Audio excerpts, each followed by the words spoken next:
There's a woman at the museum. She had two in her family because her grandfather had been a tailor and Sever Rosen needed an overcoat, so he traded two Rosens for the overcoat, which I always liked. During her televised White House tour in 1962, First Lady Jacqueline Kennedy pointed out a still life painting that she'd recently hung in the dining room. The artist was unknown as there was no visible signature on the canvas, but many of the residents of Williamsport who happened to be watching the program immediately recognized the painting as the work of Sever Rosen. A lot of people had them here, had Rosen paintings. They were basically worthless until Jackie Kennedy hung one in the East Room, I think, of the White House, and then, of course, their value multiplied exponentially after that. Jackie Kennedy was very interested in promoting American art in the White House.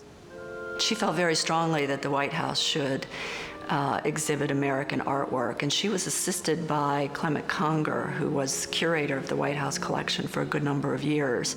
Now, at the time that she selected the large Rosen still life for the dining room, the attribution to Sever Rosen was not known. As it turns out, that painting does bear a signature, but it was hidden under years of dirty varnish. And it wasn't until a number of citizens in Williamsport who saw her tour and recognized the style of Sever Rosen that they wrote to Clement Conger and identified what had been an unidentified artist. The story of Sever Rosen is a difficult one to tell. He was among the thousands of citizens who fled Germany for America during the German Federation's Liberal Revolution in 1848.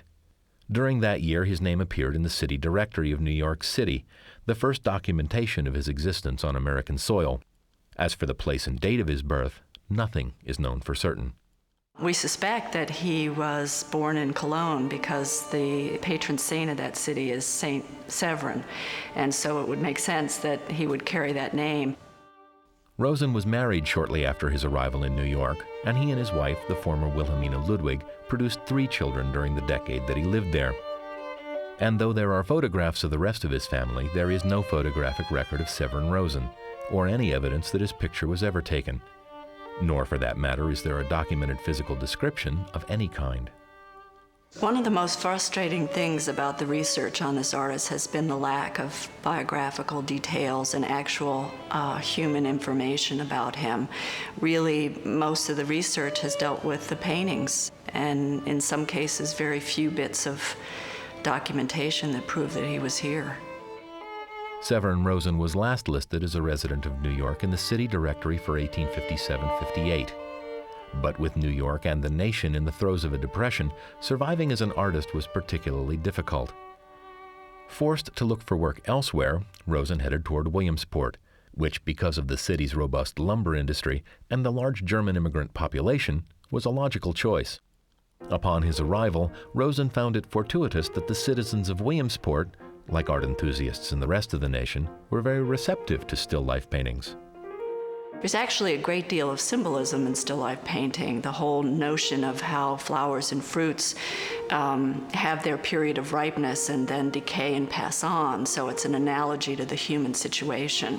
And supposedly the fruit is not all in season at the same time. When the grapes are ripe, the peaches wouldn't be ripe, something like that. So he is kind of mixing his horticultural metaphor, if you will. So these artists did not work from life. In a sense, they're celebrating nature, but they're also freed from its constraints, and they can create these opulent compositions with wonderful fruits and flowers from different periods of time with excruciatingly beautiful detail. And that's when Rosen really excelled at his best. He captured the textures, the translucencies, the freshness of the subjects that he painted. When Rosen came to Williamsport, he began to make smaller paintings, many of them on wood. And it's entirely possible that he used these smaller works as a source of currency, to trade for clothes, liquor, and household items. It's also likely that Rosen used standardized wooden panels that, because of Williamsport's dominant lumber industry, were readily available, and more importantly, cheap. There are paintings that carry small slips of paper on the back of them. This painting was traded for a warm winter coat. This painting was traded for food. So he clearly sort of lived hand to mouth, and he clearly lived by the barter system. It does seem that he had great patronage among the brewers of Williamsport, of which there were a number at that time. One family had well over 30 or 40 of his paintings, which indicates that he did barter his work for beer. During his 12 years in Williamsport, Rosen is known to have lived in at least 5 different places, including a building at the corner of Market and 3rd Streets that was owned by the Star Clothing Company, as well as a hotel owned by the Flock family, who were local brewers. His landlords often received paintings in lieu of rent money. The one report that we have of his circumstances comes about 20, 25 years later, and it talks about paintings being lined around the room of where he slept, the one room where he ate, slept, and painted. So he didn't have a large, stable place to be. Ironically, when the history of Lycoming County was published in 1876, Rosen's oldest student, Christopher Lawrence, who was in fact a contemporary of his teacher, was given a biographical paragraph describing him as a still life painter of note. Rosen himself is mentioned not at all. Whether Rosen was ever aware of this omission is unknown, nor is it known if he was even alive in 1876. He dated very few of his paintings, but we do have a painting dated 1872, which has a provenance from Williamsport. And it's a very sweet painting that is equally balanced fruit and flowers, which is interesting because he painted both during his lifetime. Often, though the fruit would overwhelm the flowers, this one they're completely balanced, and it's almost a farewell picture, or one could read that into it. He supposedly went to Elmira, New York after he left here because there are a lot of Rosens up there as well. There's no record of his death of cirrhosis of the liver or inhaling paint fumes or something, I don't know. But at some point he passed away. And, you know, people in town had all these Rosens. I know lots of people that still have lots of Rosens. Now they're worth a gazillion dollars, and you see dealers from Washington, D.C. up at Roan's Antiques in Armani suits waiting to bid on Rosens if one comes up. Sever Rosen traded his art for necessity, then vanished without a trace. More than a century later, the tools of his survival are all that survive.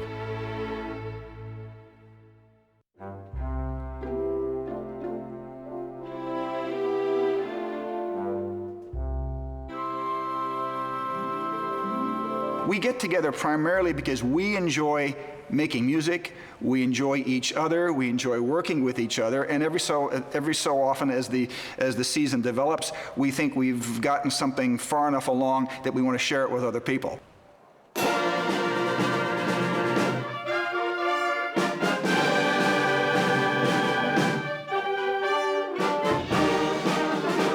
We've been involved in many important historical occurrences.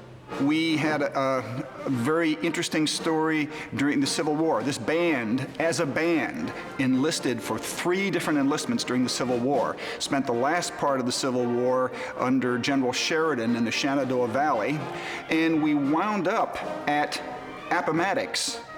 At the time of Lee's surrender, our band played for the ceremony. Now, we may not have been the only Union band there, but we were there. We traded tunes with the Confederate band. The historian at the time mentioned what tunes we played and what the Confederate band played. That's American history. A short time later, they were at Petersburg, and they serenaded the general. The general set out a keg of Applejack. The band was not heard of for 24 hours. Known as the Williamsport Band when it was founded by Jacob Mussina in 1831, the first ensemble was primarily made up of woodwinds, augmented by a single French horn played by a man named C. Lawrence, who once served in Napoleon's army. This was typical of the instrumentation for community bands at the time, as brass bands had not yet come into vogue. It was Daniel Repaz, the band's 4th director, who is credited with transforming the unit into a first-rate brass band.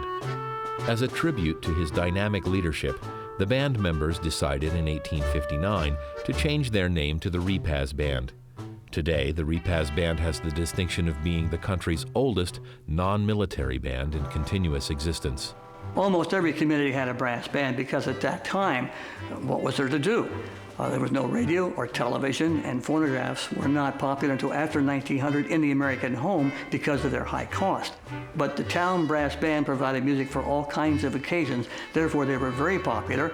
Also, almost anybody could join. You'd have the blacksmith, the cooper, the doctor, the tool teacher, whatever, could play in that band. It was a community affair. The Repaz Band, under the directorship of Herdick Wood, played for the Pennsylvania National Guard during the Spanish-American War.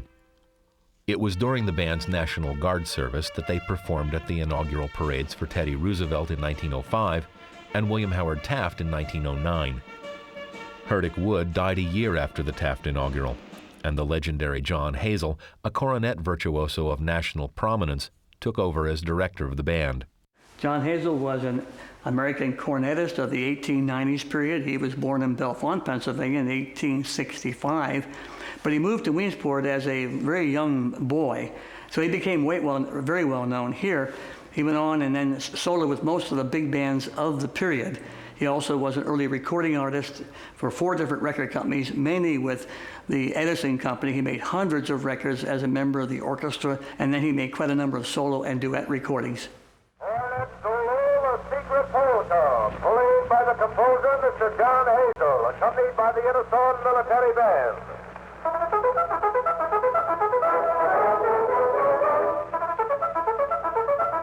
Hazel was a self-taught musician who boasted that he never spent a quarter on music lessons. But he developed his technique and tone through a disciplined practice regimen that included hours of blowing against the brick wall at the old Elliott paint shop on Market Street. He first joined the Repaz Band in 1881 at age 15 and left in 1883 to become director of the Hammer Band. He returned to Repaz as its director for the summer of 1887, and after a series of local stints joined Buffalo Bill's Cowboy Band a year later. He performed as a guest soloist for a number of prominent bands in New York and New England, where he was dubbed the Wizard of the Cornet by the New England Press, a title that literally followed him to his grave.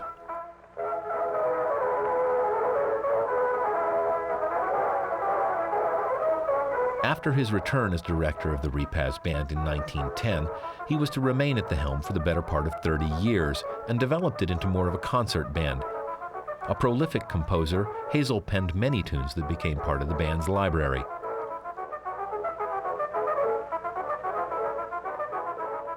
The Repaz Band has always enjoyed enthusiastic support from the citizens of Williamsport. But never was that support more evident than during the aftermath of the May 31st, 1915 fire that destroyed the Lycoming Opera House, where the band was headquartered at the time. Everything the band owned, unless it was in an individual's home at the time, was lost. The complete library, which is replaceable, the uniforms, which were replaceable, the instruments, which were replaceable, the memorabilia of the first half century or more, irreplaceable, gone. All those, there must have been Civil War memorabilia, gone. The band played a concert that night. They had a concert scheduled. They played a concert that night. When America became involved in World War I, the membership of the Repaz Band increased dramatically, with some members joining from as far away as Philadelphia. They were hoping, of course, to be able to serve in the military as musicians rather than combatants. So John Hazel split the band in 2 because the older men couldn't go in the Army. So he split the band in 2, as I said before, and they made a Repaz War Band made up of the younger men, and the regular Repaz Band stayed home. While the band flourished during World War I, it floundered during what eventually followed the hostilities in Europe, the Great Depression.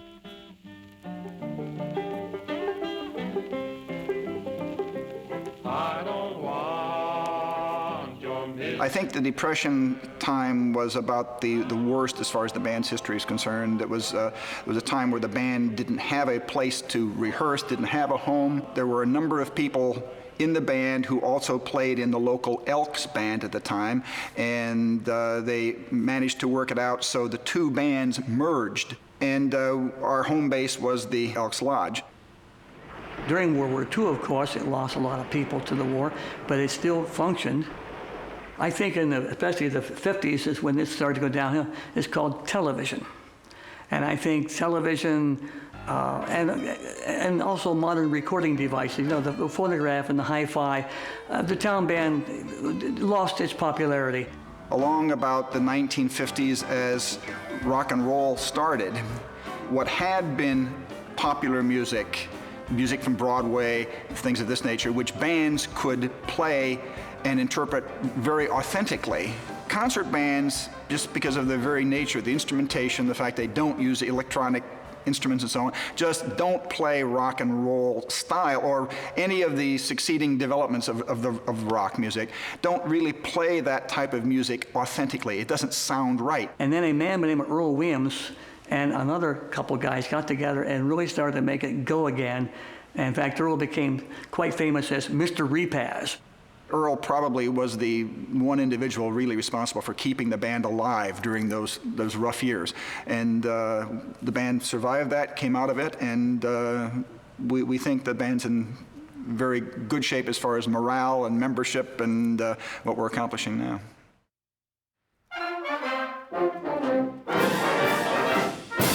The bands today are active because the men and women who are in them really enjoy that type of music. And there's a camaraderie there, and it's just a pure joy of playing. We have fun doing it. It's a passion.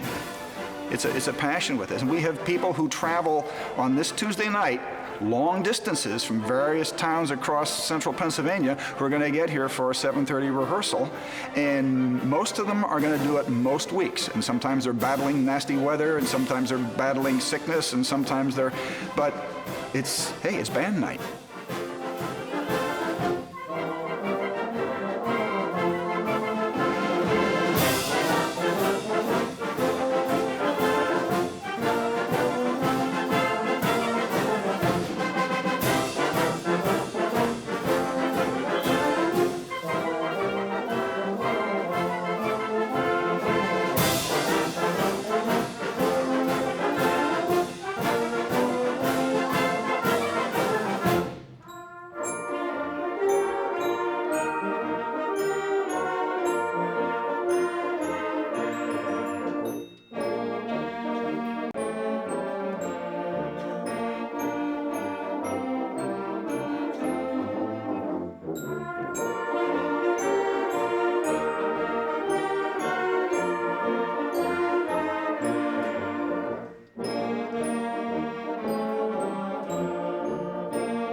This program was funded in part by the Pennsylvania Public Television Network and by the financial support of viewers like you.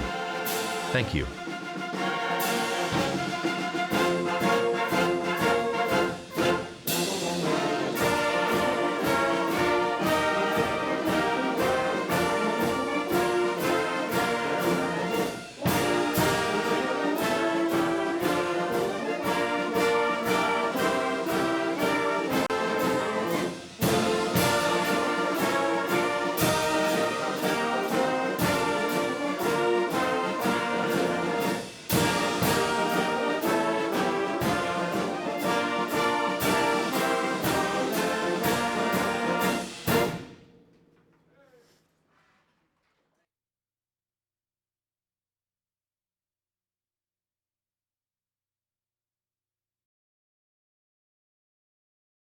A copy of the program you've just seen can be purchased through Penn State Media Sales at mediasales.psu.edu or by calling 800-770-2111.